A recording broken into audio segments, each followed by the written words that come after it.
अस्सलाम वालेकुम friends, welcome back to Top Smarties. Drama serial तेरे जाने के बाद माँ को जब अपनी औलाद की ज़रूरत थी तब फरी के अलावा कोई भी पास नहीं था। फरी ने घर आते ही माँ को बेहोश देखा तो सबको कॉल किया, अलीज़े को, अशर को, मगर किसी ने फ़ोन अटेंड नहीं किया। तो फिर समीर को कॉल कर दी। समीर आया और माँ को जल्दी से हॉस्पिटल ले गए। इसी समीर को धक्के देकर घर से निकाला था ना, और आज वही समीर अपनी सास को हॉस्पिटल लेके आया है।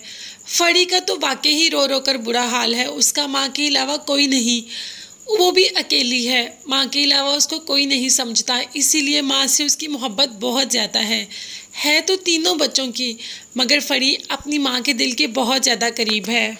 माँ को भी होश आया। डॉक्टर ने कहा आप खतरे से बाहर हैं, तो माँ ने भी यही कहा कि मेरे पास मेरी कोई भी औलाद नहीं, सिर्फ और सिर्फ फरी है। जबकि फरी और समीर ने कहा कि आपको परेशान होने की ज़रूरत नहीं, हम हैं ना आपके पास। आप अब अपनी तबीयत ख़राब ना करें सोच सोच के। अलीज़े भी आ जाएगी और अशर भाई भी। उमैर ने कल पहली बार हीरा से बहुत बदतमीज़ी की कि मुझे शादी नहीं करनी तो आप क्यों मेरे पीछे पड़ी हैं। बाद में एहसास हुआ कि भाभी के साथ बहुत बदतमीज़ी की, इसीलिए तो आज माफ़ी मांगने पहुंच गया। और साथ ही साथ बताया कि मेरा दिल सज्जल के अलावा किसी को तस्लीम करने के लिए तैयार ही नहीं। जब मैं अपने साथ किसी और का तसव्वुर करता हूँ तो मेरे साथ सिर्फ़ और सिर्फ सज्जल होती है। तो आप मेरी शादी का ख्याल दिल से निकाल दें, मैं सज्जल को नहीं भूल सकता। हीरा ने कहा भी कि सज्जल अपनी ज़िंदगी में खुश है, वो एक नई ज़िंदगी शुरू कर चुकी है, तुम भी मूव ऑन करो। मगर उमैर है कि आगे बढ़ने के लिए तैयार ही नहीं। वो अभी भी सज्जल के ख्यालों में ही खोया है। उसे यकीन है कि सज्जल एक ना एक दिन ज़रूर आएगी, और सज्जल वाकई ही एक ना एक दिन आ ही जाएगी। फ़िलहाल तो सज्जल अशर के साथ अपनी हसीन ज़िंदगी गुजार रही है। फरी ने अशर को इतनी कॉल्स की, मगर अशर ने कोई कॉल अटेंड नहीं की। अशर अब ये तो नहीं जानता था ना कि माँ की तबीयत ख़राब है और फरी वहाँ पे है। अगर ऐसा कुछ होता तो उसको अलीज़े कॉल करती, मगर वहाँ पर अलीज़े भी मौजूद नहीं थी।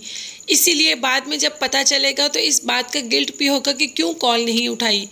अभी तो अपनी बीवी की खूबसूरती का ही दीवाना है, बस बीवी के आगे पीछे ही मंडलाता रहता है और सज्जल से कहता है कि आप हमेशा तैयार रहा करें, मुझे आप तैयार रहती बहुत अच्छी लगती हैं। जब सज्जल ने अपनी जॉब की बात की पास ही एक बुटीक में, तो कह दिया कि मेरी बीवी किसी के यहाँ नौकरी नहीं करेगी, तुम्हें मैं रानी बना कर रखूँगा, तुम्हें कोई काम करने की ज़रूरत नहीं, बस तुम अपने आप को सजा कर रखा करो। ये एहसास ही नहीं अशर को कि वहाँ पर पाकिस्तान में क्या हो रहा है, माँ किन हालात से गुजर रही है, बहन ने किन मुश्किलों से माँ को बचाया। अगर उस टाइम फरी ना पहुँचती तो वाकई ही माँ तो ना रहती, मगर अल्लाह की ही करनी थी कि वहाँ पर फरी पहुँच गई। फरी तो अपने लालच को पहुँची, मगर जाकर क्या देखती है कि माँ तो बेसुध पड़ी है, माँ को तो होश ही नहीं। इतनी शुगर डाउन होगी कि जान को खतरा पड़ गया, मगर अल्लाह ने सब बचा लिया। यहाँ पर अगर अशर दीवाना है अपनी बीवी का, तो हमाद भी दीवाना है अपनी बीवी का। ये सब मर्दों का एक ही हाल है, शादी के बाद माओं को तो भूल ही जाते हैं। जैसे अशर भूल गया वैसे हमाद भी। माँ ने जब हमाद से बात की कि माहम की भाभी आकर कह रही थी कि मैं बहुत ख़तरनाक हूँ, बहुत अजीब तरीके से माहम से बिहेव करती हूँ, तो ऊपर से माहम ने आकर तो लड़ाई ही डाल दी। वैसे माहम का बिहेवियर भी समझ नहीं आता, पहले इतनी सॉफ्ट सी बनती थी, पोलाइट सी, और अब इतनी बदतमीज़ी करती है सास से।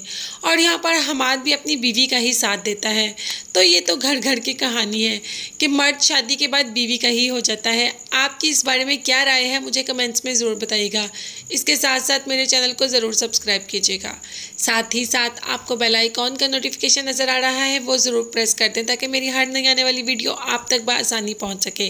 अपना बहुत ज़्यादा ख्याल रखिएगा और अपनी कीमती दुआ में मुझे भी याद रखिएगा। नेक्स्ट वीडियोज़ तक के लिए अल्लाह हाफिज़, bye bye and take care.